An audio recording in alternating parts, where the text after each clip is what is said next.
Welcome to Phenomena Confidential, a space for thoughtful conversations about consciousness, human experience, and the mysteries of reality that many people sense but don't always know how to name. Here we explore the unseen, the unexplained, and the deeply meaningful with curiosity, depth, and an open mind. I'm your host, Simone, and this is Phenomena Confidential.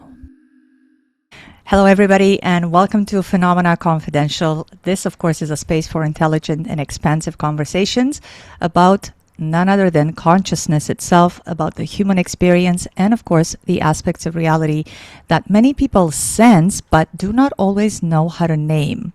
So today I'm joined by Stefano Siciliano from the Great Work community. For those of you that know that community, you know that's an important community. And, of course, the work of Darius J. Wright, whom Stefano works directly with.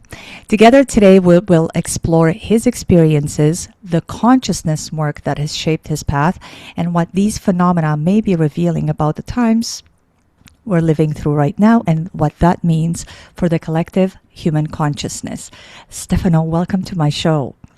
Thank you, Simone. Thank you for inviting me. It's a pleasure to be here. I cannot wait to hear what you have to say. I want to let the audience know that this episode is about everyone, not just about rare experiences. And first and foremost, my first question, of course, is, and I'm sure that the audience wants to know, from the work that you've done, because you've been engulfed in this work, when you look at the world today, what do you think is happening to the collective consciousness or in the consciousness of human beings? That's a great question. What's going on in the collective consciousness today is the result of people experiencing a lot of what they're really not, and a lot of Mm. disenchantment with their lives in general and what they've been taught, how life should be, and what is expected of them. And the whole world is reaching a point now where the old doesn't seem to work anymore. And the consciousness is moving towards what more is possible beyond what we already have known. And this is being reflected in all disciplines of society: health, education, welfare, geopolitics, finances. You could see it. You could see Of the course. chaos that's erupting in the world today. And in the midst of chaos, chaos is necessary because it makes room for what more is possible. I think a lot of people can probably agree with the fact that a lot of what truths came to us, and of course I'm speaking even from my own personal experience, happens in times of great challenge, much like Mhm. how as a collective we are in today. Mhm. And it is in those moments when we are able to see that reality may not necessarily be what has been presented to us, or at least the way that we've seen it ourselves. And I know that, again, this has happened to me. So, of course, this is how I came to the conclusions that I've come to. But I want to know, because I started to question the materialist assumptions when I got to see that there is another side of me that I hadn't been taught about. So why do you think that so many people are now beginning to question this whole idea of the materialist assumptions? What has shifted that is bringing us to seeing the other side of the veil or the other side of reality? Disenchantment with disenchantment, as I said, with all the disciplines of life, you know, Mm-hmm. politics, finance, everything is just coming apart. The educational system, everything is just not functioning the way we were taught that it should function. Mm-hmm. So it's in this disintegration that causes the curiosity to do Mm-hmm. something different, to get something different. Mm-hmm. Because for generations we've been doing the same thing over and over, expecting different results. So there's a collective consensus now, a restlessness, a disenchantment with the way things are, and people are starting to wake up to this feeling and acknowledge this feeling in themselves that there has to be more to the story. Yes. Do you think that then that modern people perhaps are starving for um, that answer of what exactly is going on? That's something that we can put our finger on, that consciousness that is trying to tap into us to be able to acknowledge Mhm. it. Mhm. Yeah, and it's chaos and the disenchantment that causes that. Essentially adversity is a very good friend because then Absolutely. adversity pushes us into what more is possible. Hmm. I would like to move into the body of work that is shaping or has even shaped your perspective. So, as I mentioned in the beginning, you work with the one and only Darius J. Wright, who is very much such a voice in the community through the great work that he established. And if you can tell us what drew you to his work in the first place. Well, as you know, his work is about leaving the body, Yes. out of the body experiences. So perhaps let's do this. Let's begin with that we're not these physical bodies. We're That's not right. these physical bodies. We're a soul, we're an eternal soul Hmm. having a human experience. I know that's kind of cliche, but it's true. So the great work is about introducing people to a process where you can actually have an out of the body experience. So we're not this body. We're a soul. And we're no more these bodies than we are our automobiles when we get in and the drive to the supermarket. It's a vehicle. And Yes. who we are is eternal. So in my own particular experience, my own case, I started to have spontaneous out of the body experiences as a child. Uh, it started with what we now call, and I now know as sleep paralysis. Many people have probably had that as children, didn't know what it was, where in the middle of the night, you can't holler, you can't move, you're paralyzed. And it could be very fearful. Yes. So I was having sleep paralysis, and then I would find myself in different places at night. This was maybe 7 to 10 years old. And at that stage, I didn't know what it was. I really didn't. When I was in other places, I thought that I would wake up in the morning and I thought that my parents had brought me someplace. So I would ask them, and they said, "No, we didn't go anyplace last night. We didn't go anywhere. We didn't take you anywhere." Wow. So I started to become concerned because I knew I was having this experience, but nobody else could confirm it or understood it. And they were actually refuting it. That evolved into more and more, it started to happen. And when I reached puberty, it shut down for maybe 5 or 6 years. Oh. And then it started to come back again. And it especially became prevalent when I was in my early 20s. I started a transcendental meditation practice. And after that, it started to happen a lot. I would do my meditation and I would lay down and rest, as was part of the program, after the meditation. And I would just start to float up or rotate above my body. I had no idea what it was.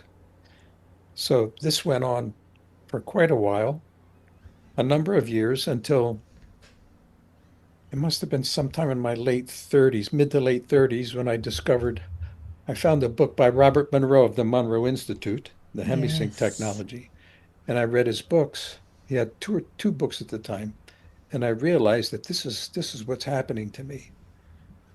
And now that I knew what it was, when it would happen, I would become afraid. It was very interesting. I would have this primal fear that would come up. Even though I wanted it, when it would happen, a primal, uncontrollable fear would come up, Wow. and I was just alone with it. So I was living in Europe at the time, and I contacted the Monroe Institute, and I found out that they were giving week-long workshops in residence. So I started to come back and forth, and I did all of the programs, and I was so obsessed with this, being able to induce them instead of them happening for spontaneously. Right. So I eventually became a trainer for Bob Monroe, and I was the Wow. Monroe Institute trainer in Europe, and I traveled in Eastern Europe. It was right after the Soviet Republic collapsed in 1990. And I gave workshops to very large audiences in Hungary and Budapest, in Poland, and then Czechoslovakia. And it was an incredible success because the people had been living under a totalitarian, regime for so long. Yeah. And when the wall came down and people like me went in with all this new information, they were hungry, like they were just like a dry sponge. They just soaked up everything they could. So true. It was very touching. So my experience has continued, spontaneous OBEs, but I still wasn't able to induce them. So Bob Monroe and I parted ways, Oh. and I just resigned myself to that. I wasn't able to induce them, just let them happen. So just as a side note, the difference between an OBE and an NDE, a near-death experience, is they're both the same thing, except an OBE is controlled. A near-death Oh. experience is when you die, the body dies, and you're out of your body, and you don't know what's going on, but you experience all these different experiences. Some people see Jesus, some people see Buddha, whatever, okay, according to your belief system, but it's Yes. real. It's your soul leaving your body. And out of the body experience is the same thing, except it's fully controlled and you're fully conscious, and it was intentional that you'd leave your body while the body's still alive. It's the same thing. The soul leaves the body. So as the years went on, back to myself, I ran across Darius on a YouTube channel, and I immediately was attracted to him, to the whole notion of what he was doing. So I contacted him. We started to talk, and he was able to help me out significantly with the practice, with following a particular procedure, Okay. and he helped me to see what it was that I needed to do in order to induce them. So I became active in the community, and he asked me to be a helper and to assist in doing podcasts because people from all over the world are contacting him, and he's very busy and he needs some help. So there's myself and a couple others within the community that are assisting him. Yes, the research that I've done when I stumbled upon a YouTube channel that had Darius as a guest explaining the great work and the work that he does was absolutely fascinating. And of course, I dabbled in the Monroe Institute because through my research, of course, I stumbled upon those things. But I wanted to talk about your experience. So you mentioned that as a child, around the age of 7, between the age of 7 and 10, you were experiencing the sleep paralysis. And I know that a lot of people, myself included, have experienced the sleep paralysis. And there is, of course, the medical explanation, which says that the body is still it's that in between state where your body's still in sleep state, yet the mind, the consciousness, the brain is awake, fully awake, and the two are not fully aligned. Therefore, you experience this. And then, of course, there's the other side of it, where on the side of let's call it the work that Darius does, where it's your ability, or our ability rather, to experience fragments of what happens on the other side of reality that we don't have a full grasp of yet. And of course, everybody is fearful of those experiences because we're not taught them in school. No, our parents don't teach them. Nobody tells us that that's something that can happen. So we kind of stumble upon them haphazardly. And when we do experience them, being that it's so out of norm, of course, it scares us.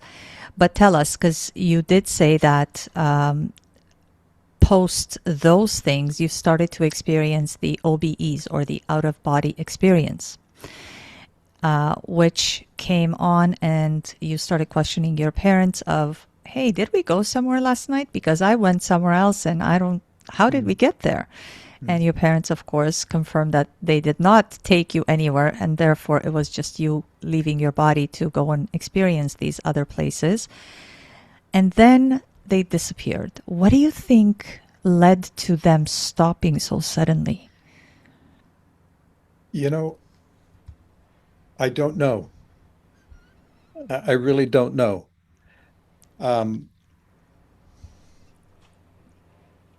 it, Adolescence may have had something to do with it. Mm-hmm. Coming into puberty, Right. some hormonal changes that may have had something to do with it because my physiology was changing. Mm-hmm. They say, I know that through the research that I've done, and of course, once I get to speak with Darius, I would love to pick his brain on this. They say that when we are young, we are still so much more, much closer to Mm, the other side than we are when we get to a certain age. yeah. Hmm. And the older we get, the further away we get from that, because Hmm. the idea of the reality that's here in 3D, Yeah. in the material world, gets instilled in us, and we accept it. Our Hmm. consciousness accepts it as the reality. Yeah. Therefore, the other side becomes a further and further away thing, as a vague memory that we don't recall. So perhaps when you do get to adolescence, you've spent enough time from away from that side, that it Hmm. becomes that your body, your physiology, your brain, which is our radio receiver, as they say, has accepted that this reality is the reality, and Yeah. that is Yeah. further away. And then you said that you started studying the Monroe Institute, I guess, the way that they teach out of body experiences. And of course, I looked into how it was taught, because the Monroe Institute still exists to this day.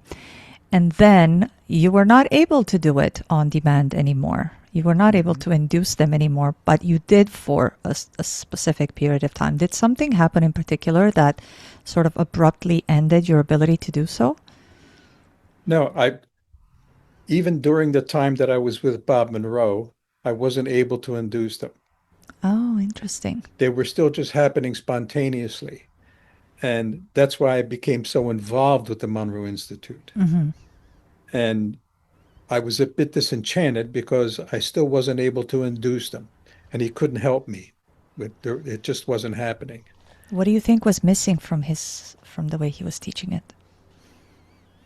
Bob was a pretty remarkable guy. He's the guy that discovered the contemporary version of binaural beat as a technology. Okay. Yes. He discovered it, and he put together particular formulas for particular applications, and he started all of those, the Gateway program and Lifeline and all of that. And they were really remarkable. Okay. Mm-hmm. But in terms of being able to convey or teach somebody how to leave their body, that wasn't his Oh, I forte. see. It Okay. wasn't. It wasn't. So that was not the intent, the sole intent of the work that he started doing. Yeah, he did his job, and he did it well. And the Mm-hmm. Monroe Institute is still going on, and there's a lot of people, there's thousands of people that have been through it. But my particular experience, I was already having the experience spontaneously, and I just couldn't get from him how to do it intentionally. Mm. Now, I'm not saying that had something to do with him. It was just we didn't have that kind of a transmission. I You see. know, Okay. it just didn't work. I couldn't get it. Perhaps the energetic exchange, or the level of trust that perhaps you were able to find with Darius. And you did mention that when you started working or applying what you were studying from Darius, it really helped you. It became much easier for you Yeah, to be able to yeah. achieve. What was it that Darius was able to spark Or what was the catalyst of the work with Darius that brought you to that ability, like on demand? He helped me to see that at a certain point of the protocols, you have to go from a passive phase into a proactive phase. Mm, And because it was happening to me spontaneously as a child, there was no instruction manual. Like it that's was right. happening, and I just didn't know what to do with it. First, I didn't know what it was. Then I found out what it was, and I didn't know what to do with it.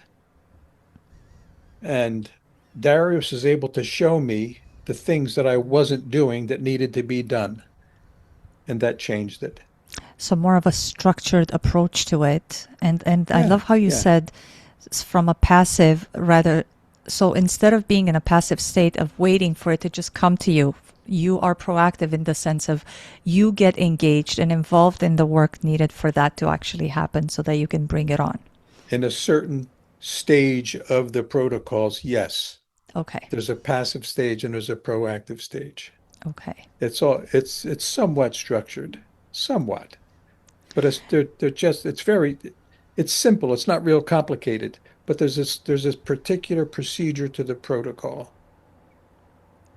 So since we're on this note, and I'm fascinated and super curious about it. I'm sure the audience is. What is the core or the heart of the body of work that Darius has brought out, which is the great work, as you understand it? The message is very simple, and that's that we're more than our physical bodies. We're a soul, and there's so much more to this life than we know. Yes. And the circumstances of today, the adversity that exists in the world today is like rocket fuel that's pushing us towards waking up and remembering who we are and where we came from.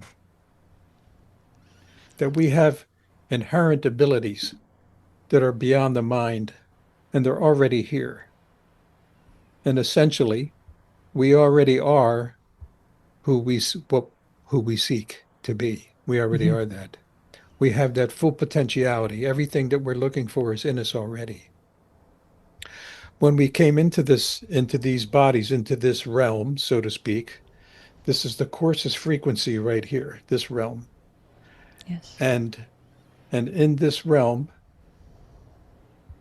we've forgotten who we are and where we came from, like an amnesia set in. And that amnesia and forgetting who we are caused us, led us to believe that we can lose something, that we can lose something. Well, Yeah. an eternal soul can't lose anything. But in this amnesia, the belief is that we can lose something. And from this sense of loss comes this activity or this propensity to seek outside of ourselves, you see, and that's the trick. So we go through the process of elimination, experiencing everything that we're not in this realm so that we could remember who we really are. It's a process of elimination. That's Now, in that fascinating. context, everything, all the adversities, everything is an opportunity. And because we have choice, the freedom to choose, you can choose what more is possible, do something different to get something different, or keep doing the same thing over and over. So at this time, the mission of the great work is to help people to remember who they are, help people to remember that they're an eternal soul. And how you do that, or the greatest way, the best way, is to leave the body, to consciously leave your body. When you leave your body and it feels exactly like this. It feels exactly the same. There's no like it's not a fantasy and it's not a hallucination. It's more real than this right now. You could hold your hands up in front of you. Wow. You could touch your hands. You could smell, you could taste. All of the pleasures and sensations of this world are of this realm are there, even more. Colors are very vibrant. There's a lightness and a buoyancy. And So a when you more look back, enhanced version of it. yes. And when you I look love back that. at your body, when you look back at your body, something happens. Something happens. What's that something? Well, you've been so identified with that body, and now you're out of it and you're looking back at it. And like I said earlier, you're no more that body than you are your car when you get in it to drive to the store. Something happens. There's this massive disidentification that takes place Beautiful. that you realize that's not me, this is me, and I'm eternal.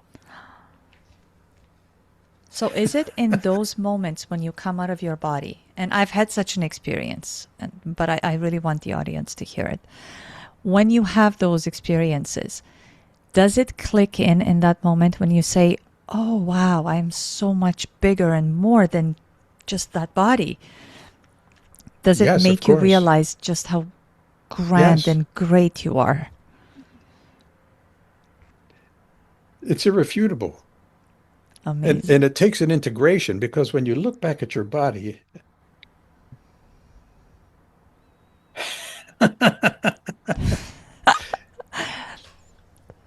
it's difficult to describe, It but you is. get the sense of it.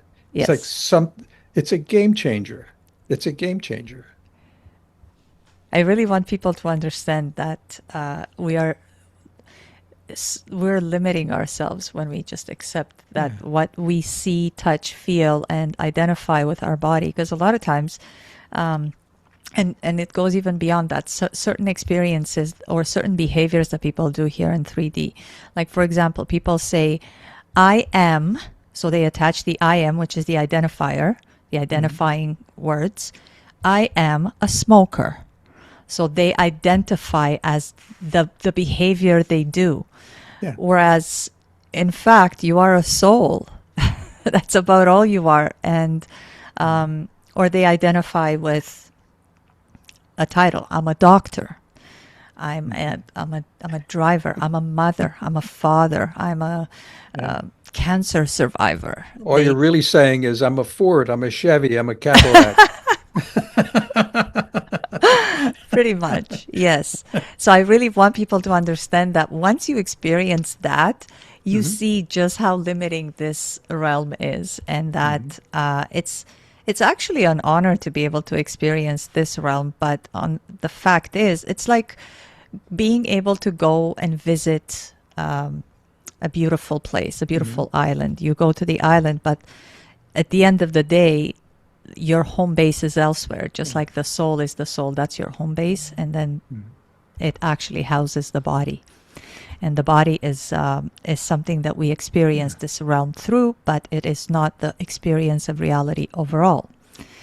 Um, so going back to Darius's work, which is just phenomenal, and I can't say enough good things about it. And I Mhm. haven't even had a chance to speak to Darius, but just binge watching all of his stuff, which everybody should do so that they can get at least a little bit of Yeah. understanding. Yeah. Why do you believe that his work is especially relevant now? For this experience that we just discussed about looking back at your body and seeing that you're not that body. All of the personal growth work has a contribution to make, and it's all very valuable. Mm-hmm. Okay. Whether it's therapy or meditations, it all plays a part, absolutely. But when you leave your body and you realize that you're not that body and you're still here and you're even more, you're exponentially more than you ever imagined, and that there is no death. See, the fear of loss is the big one, especially death, the fear of losing your life. When you have the direct experience that that's not true, that it's a lie that's been perpetuated, there's a whole shift in your perception. Yes. I really wish people can Yeah. experience it. I think it was one of our Canadian, excuse me, one of our Canadian actors, Jim Carrey, who said, Mhm. "I wish everybody could experience being rich so that they can understand that it's not like that big of a deal." Yeah. And Yeah. I look at this as well. And so in one of my medical experiences where I had the NDE, the near-death experience, it was such a liberating moment because never, I will never look at death in the same way. It's just this painless. You go to the other side where it's Yeah. amazing and Yeah. light, and so the fear gets eliminated. So I wish that everybody could have a glimpse on the other side, just for even a fraction of a second to see, and for the consciousness to absorb just how grand it is there, and that it's nothing to fear. See, the amnesia causes us to identify so completely with the body, all right? And it feels so real. It feels so real. It does. It does, because the whole world around us goes through the body, the senses, the smell, Yes, the yes. touch, the And hearing. and all of society, the collective, the social consciousness, so to speak, supports that this is real. Yes. This is who you are. Hmm. So when you leave your body and you look back at it, all of that just it changes in an instant. It just changes. Yes, because society is training us, wouldn't you say, to the only experiences that are offered to us from society, going back to the car analogy, is products, material things that you could touch, feel, Hmm. see, Hmm. hear. And so we have deepened that experience, or the understanding of that experience, by only what has been presented to us through the Hmm. touch, the feel, the seeing, the smelling. And so we think that reality exists only through the filter of the body. If you And can. that's all rooted in the fear of loss, that you could lose something. Yes, explain, please, Stefano, explain that to us, because I know you said that earlier. So thank you for circling back to that. What do people fear they will lose? The body? The known, the familiar, Ah. their life. It could be their life, the body, all right, Mm-hmm. their health, their possessions, their family. So family members die. Loss is everywhere. In this realm, loss is every place. It's pregnant with the fear of loss. Yes. Every second of our existence in this life is invested in making, keeping, preserving, having, possessing. But when you leave your body and you see that you can't lose anything because you're eternal, there is no death as we were taught. There isn't. There's not. We're eternal souls. You don't have a soul, you are a soul, and that soul is eternal. It's very simple, so to speak. In this context, it's very simple. So there is no loss. And when you come back into the body and you walk through this time and space in this plane, in this realm, knowing that you have directly experienced that there is no such thing as loss, it reorganizes your neural network. It does. It absolutely does. This is why I've been saying that everybody has to experience, and I've said this, I mean, many times I've said this to my children and people in my family. I'm like, oh, I wish you could experience that. Not that I wish you to go through because we understand these, big events, especially medical events, Mhm. because a lot of people look at them through the medical lens, like I did. For me, they called it a stroke. And when you are able to go to the other side, and that event has been looked at like, oh, you had a stroke. Oh my God. Um, but I just want to say, like, I would do it all over again if I'm able to Yeah, experience that side. exactly. It's That's the value. that That's the value worth of it. adversity. Yes. Yes. The value of it. I love how you say The that. mind Adversity. always seeks familiarity. That's the way we're Yes. trained. Mm-hmm. The mind seeks familiarity constantly. Yes, it And then does. here comes adversity, because adversity pushes you away from familiarity into what more is possible. That's so true. Even if it takes death or near death. Yes. People that have near death experiences, NDEs, when they come back, they're different people. Yes, absolutely. Absolutely. Yeah. I could say with 1,000%. And a lot of people have asked, they said, oh, well, if you could go back, what would you have done different to avoid the stroke? I'm like, I would never want to avoid the Yeah. stroke. Yeah. Are you kidding? It was the price of admission to the most wonderful thing that is Mhm. who I am. See, It the gave me the access to, experience People that have experienced near-death experiences have that experience of like when you consciously leave your body and you look back at it. Hmm. There's that disidentification, like this is who I really am, not that body.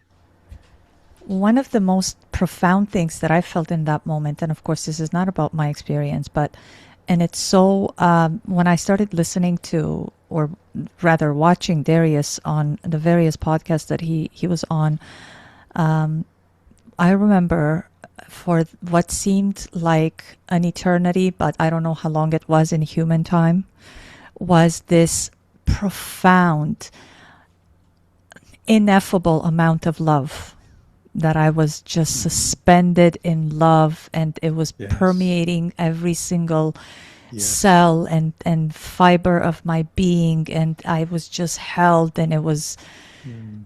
I don't have words. I really don't have words that Yeah, can do justice to the yes, experience. yes. This I know what you mean, and it shows you the limits of language. Yes, Words are it so does. limited, okay, to describe the actual direct experience.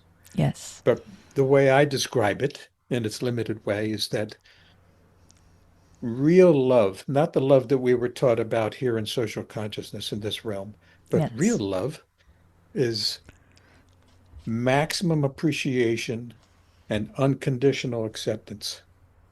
Yes. Yes, And and that I all, remember when I came back, when I came to, rather, however you want to put it, I remember thinking with my mind, of course, which is put through the construct of society here, humanities society or whatnot. I remember thinking, how was I so loved in there when I know that I've made mistakes here, and I've been taught that you have to yeah. pay your Oh dues for yeah. Oh mistakes, but you yeah. go there and Yeah. it's like, Yeah. I love you, I Yeah. accept you, Yeah. Yes. you're so Yes. loved. So my mind was like, Correct. wow, that Yeah. side is so, wow. It was just See so. that notion of being a sinner and doing wrong and not being enough, that's all part of this realm of extreme distortion of everything we're not So true. that's necessary to experience so that we could remember who we are and what's true. So true. All right. This realm, the value of all of that is for contrast, to provide contrast so that you could experience what you're not, so that you could then begin the process of experiencing what's really true and who you are. It's a remembering. So let's go back to what you said earlier, because I want to go deeper on this. What you said was very brief, but I really want to dive deeper on it. Um, and I want to do this just to provide clarity for listeners. How do you distinguish between the OBE and the NDE?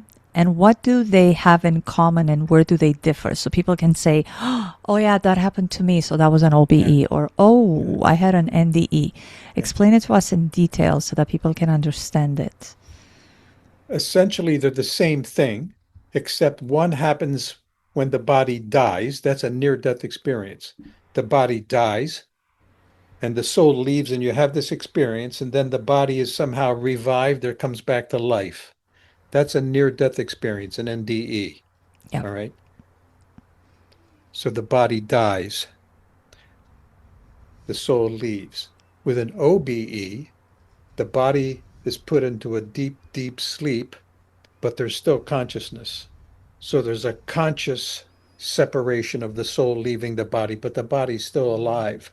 Over here, the body's dead. Over here, the body's still alive. It's consciously, an OBE is a conscious exiting from the body. The soul is consciously exiting, whereas an NDE was from a death, and the soul leaves it to have an experience, and then the body is revived or they come back to the body.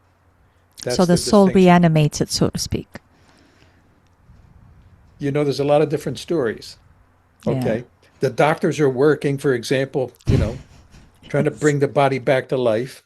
In the Yeah. meantime, you're off on another plane with some guides that are there. Okay. And you're wanting to stay, perhaps. And they're saying, no, it's probably a good idea if you go back. or you have to go back because there's unfinished business, or you may decide, you may be given the option, which happens often, you could stay here if you want, and then you feel like, no, I need to go back. So that's in the NDA camp. Now, also with OBEs, you have the possibility to stay or come back. That's made available to you if you want. And nobody tells you what to do. You're an eternal soul. You're always in charge. You're the absolute authority of your journey. Nobody tells you what to do or when to do it. That's probably one of the most important fundamental things that people have to remember, that they Correct. have, yeah, because Correct. a lot of people think that once you die, you don't have any more power, control. I mean, a Not lot of true. people have Not true. abdicated their power and their control even here because we just accept that reality Yeah. is the way it's been like Now let's served to circle us. back. Let's circle. I don't mean to interrupt you, but as the information comes, I have to give it to you. Oh, please When do. circling back to the love, to love. Okay. Yes.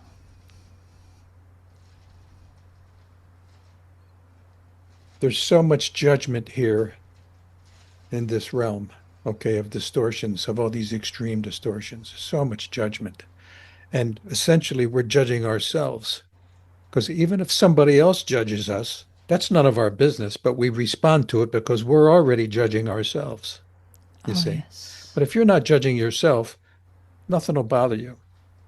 On the other side, you're not judged at all.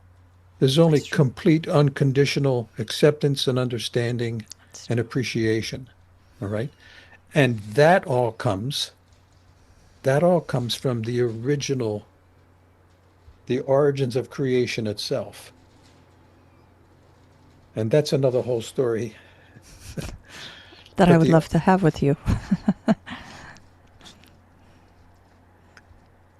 Okay, okay. I've had this experience directly. I don't know if your audience will understand the terms of the concepts, but let's do it anyway. Yes, please.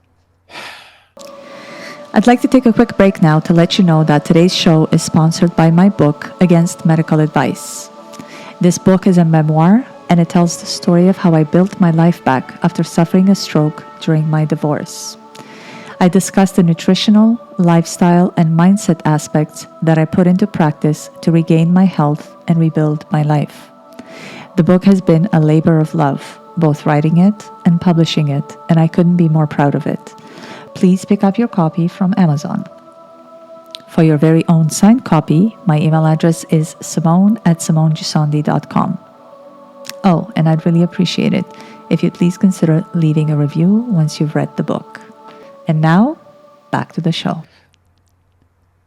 There's two fields of life, the absolute and a relative field. All right. The absolute field is without attributes. It's attributeless. It's called the void.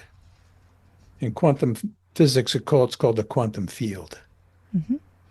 And that place, that void, so to speak, is one vast nothingness materially, yet all things potentially. But it doesn't know itself. And from this curiosity and desire to know itself comes all of creation. So essentially, this is without attributes, and this is the aspect that has attributes so that it can experience itself. You see? And we're fractals of this experiencer, the one with attributes. So everything that we're here experiencing, whether you judge it or not, it all has a purposeful good because it contributes to the void knowing itself. And this is the original contrast. And because it's essentially its own creation, so to speak, it's infinite unconditional love and acceptance. It can do no wrong. It doesn't know how to judge. That is The, such an vo- amazing the void explanation. doesn't know how to judge, you see. Yeah. We judge ourselves, and it's part of our experiencing of adversity on the path to remembering that it's not true. We never did anything wrong. We were never broken.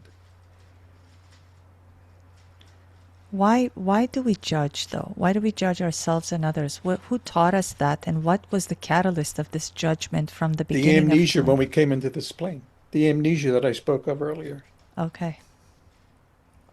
We experience amnesia, we forget who we are, where we came from, and here comes this responsive that we could lose something. See, we're back to the sense, the belief, the erroneous belief of loss. And then we seek outside of ourselves, and we're off and running, Yes. all for the purpose of experiencing the extremes of that which we're not. Are these experiences that we've just discussed right now, so the OBEs and the NDEs, and there's more, of course, there's clairvoyance and intuition and all of these things that we can just tap Yeah, into. there are natural gifts that come with the territory. That's all part of the soul. That's right. Yeah, That's right. And so, as long as we accept them as natural and normal attributes of the fabric of our being, then we can tap into, much like how you can read. yeah. You These are just the these are learn the it and you do inherent it. these are the inherent abilities of the Mhm. soul, of who we are. It's not like, oh, the soul has these abilities. We have these abilities. They're inherent in our soul. So would you say that they're more common than people realize? Absolutely. Absolutely. Hence the process of elimination of experiencing everything we're not Yes. to reach crisis, which is reflected in the social consciousness today, the collective consciousness. We're reaching crisis and something's going to pop into what more is possible. It's Hmm. inevitable. It's inevitable. It is inevitable. Eventually, I think the human consciousness, I mean, of course, this is just an opinion, the human consciousness will have um, no choice but to get to a level where we will evolve to be able to tap into that. We're not stagnant beings. And so eventually the consciousness will reach that level that will allow us to have these experiences Yeah. become the norm.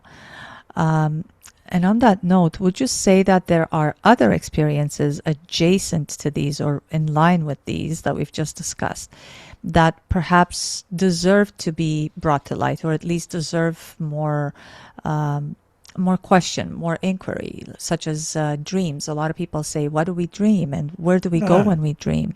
yeah, yeah, Or even yeah, visions or yeah.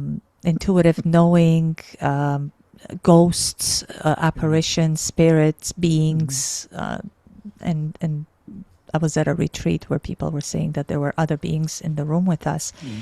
and how people that have died, people that have passed on, are always around us. They could hear us, they could see us. Mhm. Um, do you think that those things also need to be brought to light? And of course, it probably has to be trickled because we're not Well, used to these. here's the structure essentially.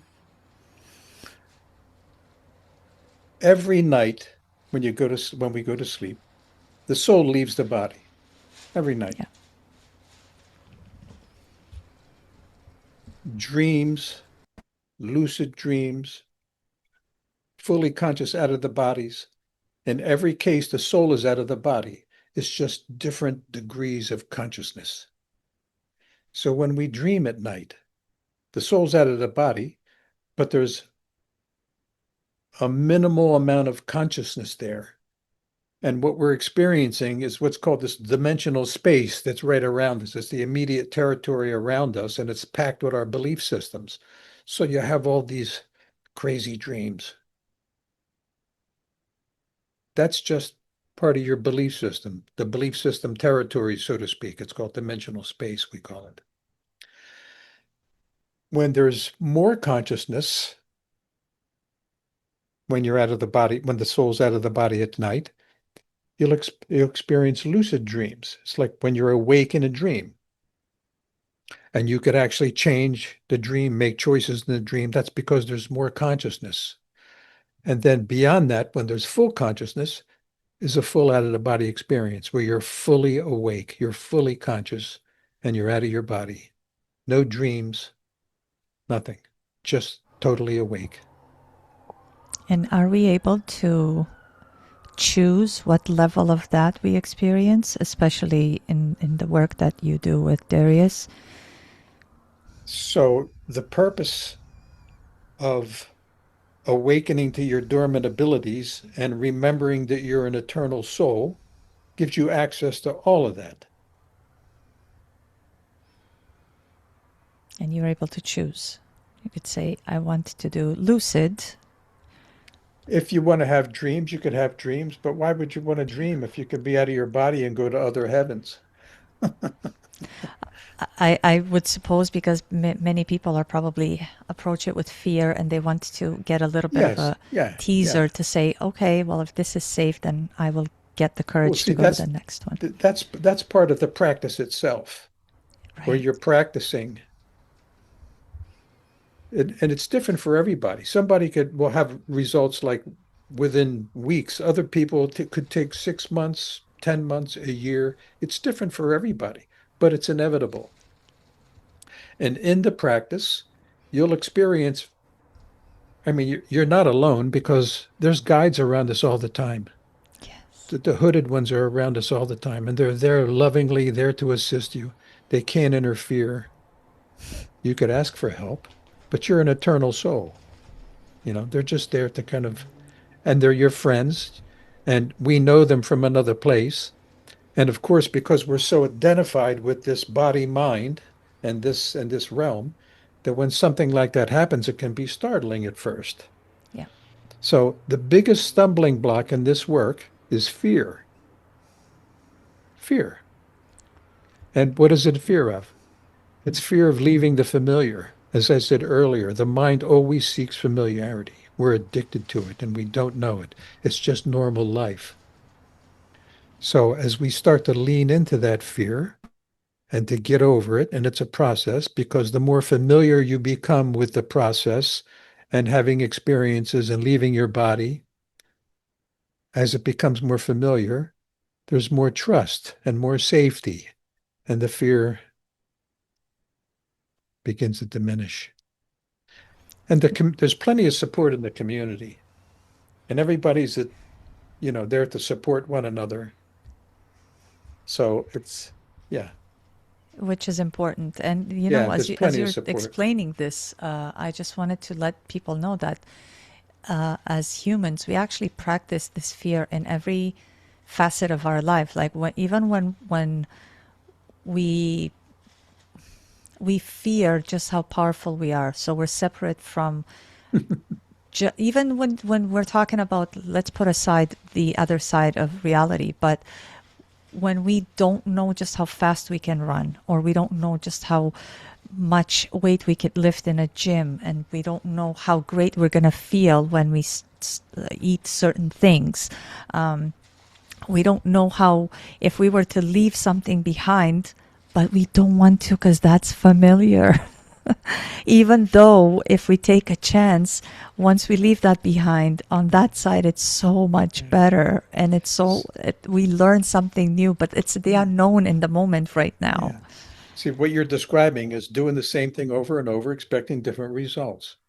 Who was And it that said that that's the definition of insanity? yeah, I yeah. know somebody And said. and it's rampant in society. We do it constantly because that's all Yeah. we know, because we're seeking outside of ourselves, because there's a fear of loss. It's always the same formula. And because the mind is always seeking familiarity. So once you reach that amplitude of such disappointment, such discouragement, depression, Yes. maybe even having to cycle through drugs and alcohol or workaholism, all the isms. And then Yeah. you reach a point where you say, none of this works. There has to be more to the story. And that's happening right now in the collective consciousness. Yes. People are reaching the point saying, that's enough. That's enough of all this nonsense. And it's a sign of the times. These are the times that it's happening. That's why it's so important to get this work out, to invite people to take responsibility for themselves, to wake up to their dormant abilities, and that they're much more than this physical body. For those that know that there was a very famous neurosurgeon who had his NDE. I don't know if anybody in the audience knows because I remember, so after my stroke, I actually read the book. So that is Dr. Eben Alexander or Alexander Eben. And he's a neurosurgeon and he had a an illness. So the reason why I got attracted to his story is because it was very much aligned with mine. He had meningitis, so it had something to do with his brain. Mm-hmm. And he was in this, I guess, coma and eventual death because that's what the doctors were sort of saying that were keeping an eye on him while he was hospitalized. And then he came back from it and he wrote about his near death experience and how he journeyed out to the other realms and how amazing it was. And I remember thinking after I had my own, but again, much smaller on such a smaller scale because it wasn't as long as he described it. And I remember thinking, I'm like, man, I wish everybody could read this book so that they don't fear death. And it's like for this reason that we want to be able to just say, yeah, I died and then I came back. Imagine being able to just say that with no, it's just normalized. Like, yeah, I practiced death and I came back. How was it? It was great. It was Yeah, I great. decided to stay. I decided to stay and hang out a little Yeah, bit. because that is Yeah, just so profound. But I want yeah. to go back to your experience because I have so many questions. You kind of went through it in the beginning, but when you started your work with Darius, what was the first meaningful experience that made you realize that the work that you had done prior was missing this, and this, and this? What was the experience? What was the catalyst? What was the one thing in the experiences that of the work with Darius that made you realize, that's what kind of brought me to being able to just call it at will? Control. That I Control. could induce it and control it. As compared to prior to that, I couldn't induce it and I didn't know what to do about it. Mm. Was there an element of fear before that Darius perhaps showed you or taught you how to eliminate so you could say, once you do this, it's so much easier? Fear is everybody experiences fear, but people handle it and deal with it differently. Uh, All right. There's not something that I could say to you that you could just shut your fear switch off. mm-hmm. It's really about being with it and confronting it and seeing that it's not true, that it's a lie. So you just And have to that have it, the courage to do that one thing yes, because I heard so many things that yes, Darius said yes. on his And videos. also my advice is be with kindred spirits, be with people of like mind and heart that can hold space for you, that you can give voice to things. There's shadow work involved with it. Fear is all this leftover stuff from past experiences, from genetic propensities from our ancestors, and it's all there for a purposeful good to provide you with these experiences, okay? But you still have to swim through it and unpack it to gain the wisdom of it and let it go. And that's a process in and of itself. You just don't shut it off. Mm-hmm. See, the habit of the mind, because it not only seeks familiarity, but it always wants to seek pleasure and avoid pain. So it'll deny the shadow. It keeps denying all the fears. Okay, and we anesthetize ourselves with a new car, a night out on the town, a relationship, you know. But when you stop, when you come to a full stop, it's all there waiting for you because emotions buried alive never die. Oh, that's interesting. You Emotions have, buried you have, alive never die. yeah, yeah, they're there waiting for you. So you have to face your fears. That's why it's good to be with people of like minds, people on the journey, okay? So that you could really address what it is and face it and see that there's nothing to be afraid of. Now, when you do the great work and you come out of your body, that's a massive contribution. Yes. Now, it doesn't mean that fear is going to disappear because there's still, there's like, you have to metabolize it. Okay. When you come out of your body and you see that you're an eternal soul, and then you come back into the body still has its propensities. Okay. But it's different because there's a disidentification from it, you see. You're disidentified with it. You have a greater distance from it. And you could see it and you could allow it and not indulge in it. You don't deny in it, you don't indulge in it. And it just passes. Things come up, you see it, and it passes. And at the time when you did kind of get to this point that Darius taught you, how did you interpret it? Like, what was it that it sparked in you to say, oh, I didn't control this before, but I am right now. Therefore, I just learned that. What was it that it brought to you? As I said before, it was about the control. Mm-hmm. I saw the missing component that I have to now be, when at a certain point, I have to be proactive. And in doing that, it's like, okay, I did it. I did it. I'm Rather out. than rather I'm than out. just passive. Yeah. Rather than just being at the mercy of my own passivity. Which we all usually are. Yeah. Um, and do you think that, so based on what you said earlier, the consciousness, so you come out of your body and then you look, you're like, oh, look how much bigger I am than just the body.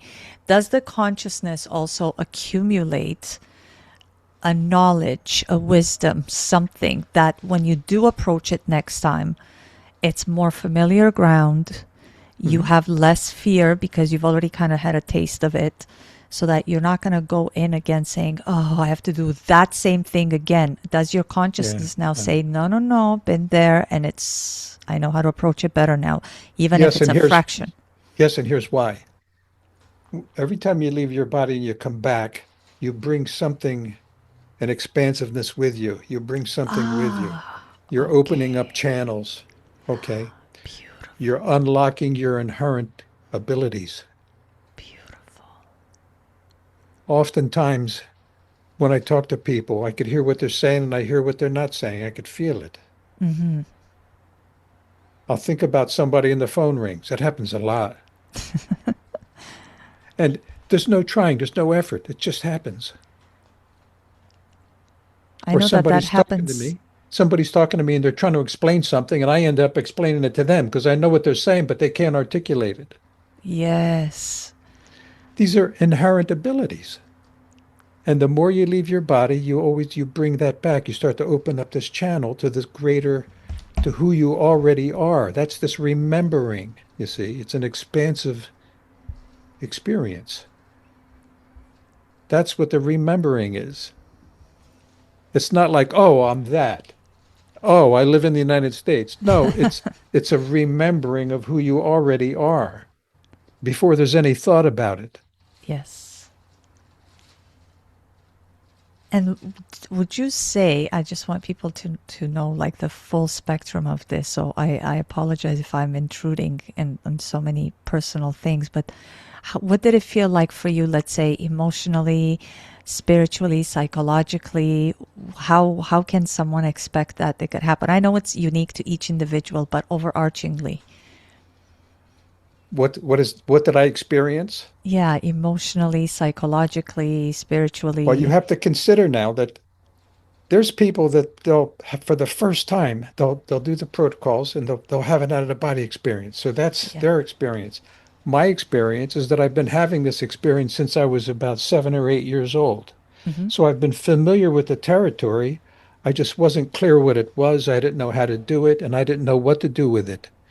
So when I met Darius and he pointed out what I needed to do or what I wasn't doing and what I needed to do, and the first time I got out and I got up, I moved across the room, I looked at my hands, and I felt like Superman. I made it to the door, and I remember thinking, I'm out of here. I went to the door and I went in the other room. How about your family, Stefano? How does family that I know that's how it is in my family. I'm the only one who's ever Yeah. experienced this, so it's ineffable. Like I said, it's ineffable to. We don't have enough words, and language fails miserably at trying to explain to other Mhm. people unless they themselves have experienced and they're like, I know exactly what you mean. But Yeah. people that have not gone through any such experiences, people that are still very rooted in this reality and the material world, how did they react? How can we acclimatize them to what we're going through and to have support from them even? Again, my situation was a little bit different, but I've heard enough testimonies from people because I counsel people almost every day in the community. I'm one of the helpers with Darius, Yeah. and everybody has a different experience. Some people are just ostracized, and that's okay. You have to just allow your family to be who they are, and you love them for it, and you acknowledge their limitations. I mean, that's what it is. That's fine. In my case, I came from a very traditional Italian family, very large, very traditional Italian family. It was immigrants to the United States, very Catholic. And from a young age, I couldn't relate to what they were talking about. In fact, I had no idea what they were talking about. None of it made sense to me. So I just kind of went along with the program, you know. And as I got older, I was having these experiences as a child. And then when I got involved with meditation, now I'm like out. I had to come out and tell my parents I was meditating. They had no idea what I was talking about. It was so strange. What do you mean you're meditating? So that began a process of, I was determined, this is what I'm going to do. And at first they were very, very apprehensive. But when they saw my determination, especially my father, he did the investigation. He had to do research, like he was going to find out something was wrong. But instead, he didn't find out something was wrong, that there was actually something to it. So after a period of time, my parents actually started to meditate too, but they didn't tell my aunts and uncles. So there was a measure of acceptance that was accrued through the years. And I was kind of the black sheep of the family. And that was okay with me. That was all right. I knew that I had my parents, that they understood me and they gave me the space I needed. And I would, over the years, share things with them. So it wasn't like a sudden shock to them. It was kind of who I was and what I was doing was feathered in through the decades. Right up to my father passed about 13 years ago, and my mother just passed over in July. And in her last couple of years, she was seeing beings all the time in the house. Oh, She'd take a wow. nap, or in the middle of the night, she'd get up in the morning and tell me that lady was in my room again last night. Yeah. Do you think that happens to a lot of people as they are getting ready to Oh depart? yeah. Oh Yeah. yeah. Oh Okay. yeah. Oh yeah. And if they don't know what it is, then they come up with their own associations and determinations what it might be. But it's definitely the veil is thinning. I started to talk to my mom about this, and I told her that, there's these beings. They're just like friends, non-physical friends. They can't hurt you. They're here to just be with you. And in the end, in the last couple of months of her life, she accepted that, and she said to me, I'm not afraid of them anymore. Oh, so she was afraid in the Yeah. beginning. Yeah, she was apprehensive, like there's this lady keeps coming in my room.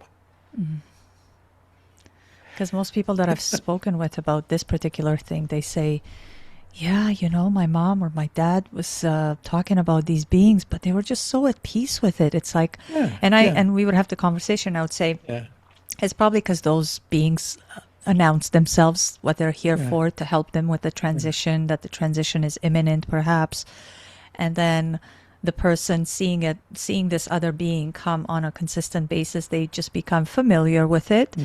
and it Hmm. becomes more of a very Hmm. comfortable kind of Yeah. thing, to have Yeah. somebody there to support you as you're kind of slowly kind of leaving this behind to go towards that other Yeah. side. In my mom's final days, I was seeing her out of the body, but she didn't know that she was out. Really? Hmm.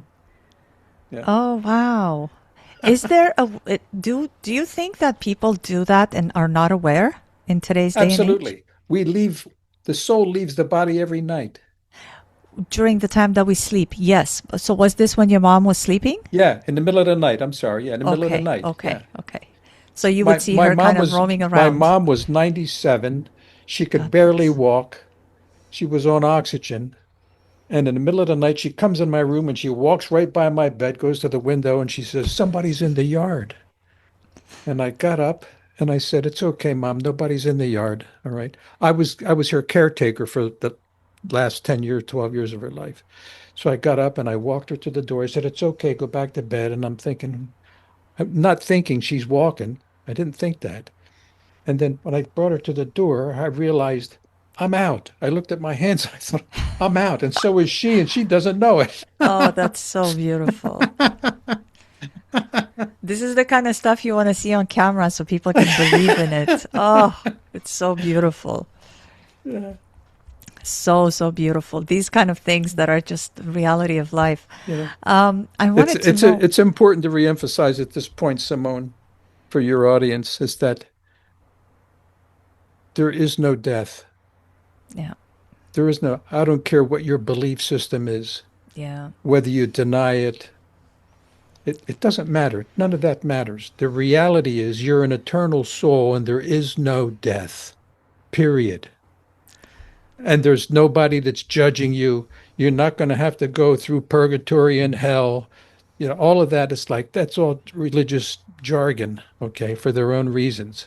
But it's not. It's not true.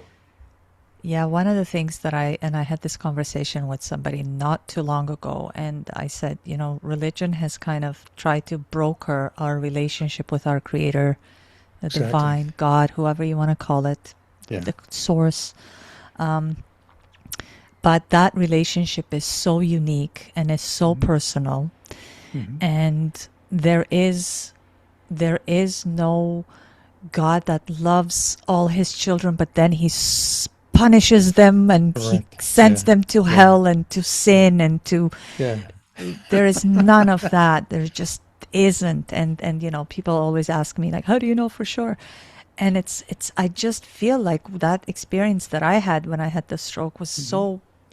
I came back with whatever you want to call it, knowledge, information, downloads, Yeah. whatnot, that just, I just know and I feel it Yeah. inside me, and there's no denying it. It's a truth of all truths that you just it's Mhm. irrefutable truth, if you will. And I See know what you that, just see what you just said. How do you know? How do you know for sure? Well, yes, here's how you know for sure. Take responsibility for leaving your body and finding out who you really are, and then you'll know for sure directly.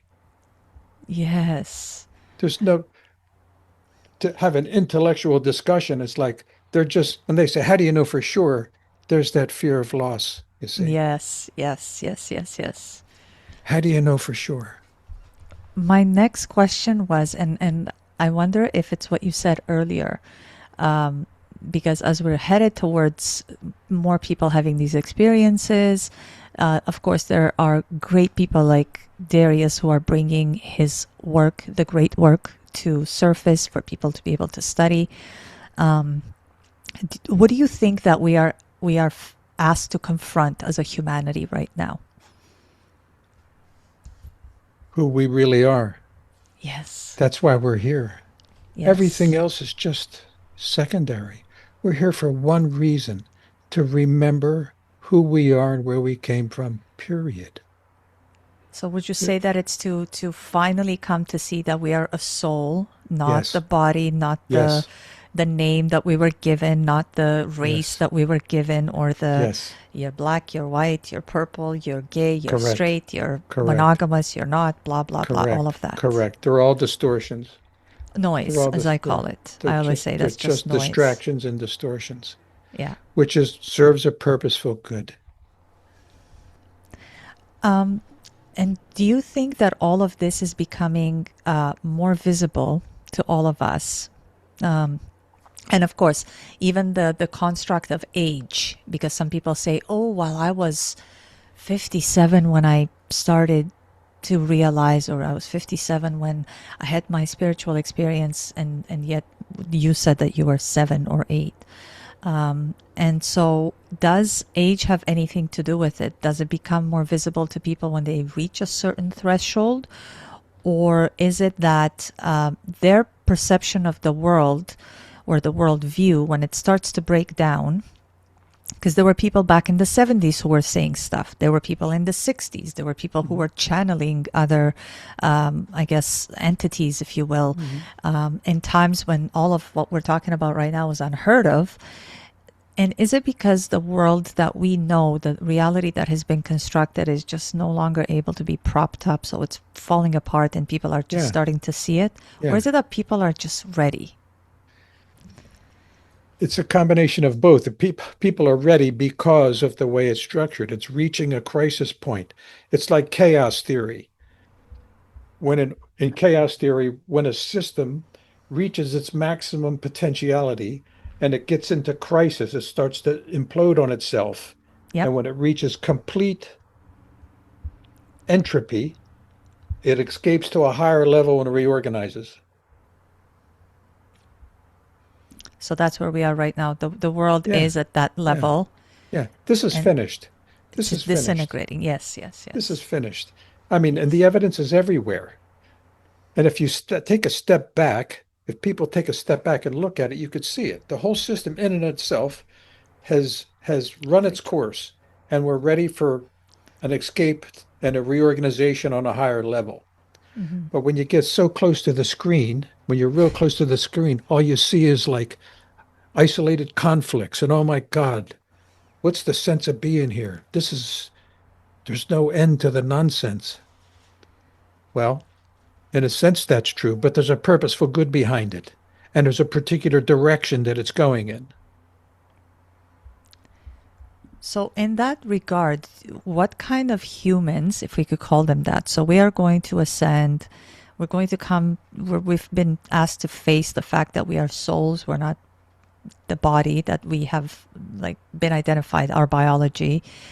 And what kind of humans do you think this awakening or this disentanglement of this reality, what kind of human will it produce, or will it produce another human?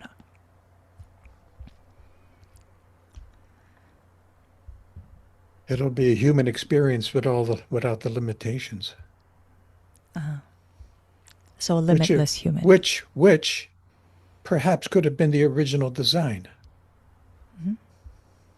before it went sideways. So we will reestablish the original template. Yeah, it could, if you think about it, it could be a Garden of Eden. The coarsest of frequencies, but a Garden of Eden where you can experience whatever you want, free of the sense of loss, free of fear. If someone is listening right now who, let's say, has what they consider to be unusual experiences, because this is typically what people first look at them as, but keeps them private, like I did when I was a teenager. I mean, I literally I went to the doctor, and the doctor sent me to the psychiatrist. And the psychiatrist put me on antipsychotic drugs, which was so scary. And then when I started reading, because I'm always research, I love to research. So when I started researching, what I experienced in the medical world is called split personality disorder. And this is when I had my first OBE, my first out of body experience. And I went to the doctor. I'm like, something happened to me and I don't know what it is. I think I'm losing my mind and I'm so scared of it. And it's like, just go see a psychiatrist. We'll take care of you. And I was about 18, 19 at the time. And they put me on meds to fix me. And I'm sure that happens a lot. So Yeah. if there are Yeah. people who have these kind of experiences, it keeps them private out of fear or shame, or, they don't want to end up on drugs like I did at the hands of the medical world. What would you want them to know? What kind of information can they walk away with that they could say, oh, I feel so much better, and thank God I listened to this? I'm not clear what your question is. Just so that people don't walk away from this show sort of the same. If they have unusual experiences, Okay. but keep them Okay. private because they're Yeah. afraid or Yeah. ashamed, Yeah. Yeah. what would you want them to know so Yeah. that they could feel better? I would suggest that they consider that perhaps they're not broken, especially in the neurodivergence group, people in the spectrum. You know, they're called neurodivergent, Yes. all right, versus neurotypical.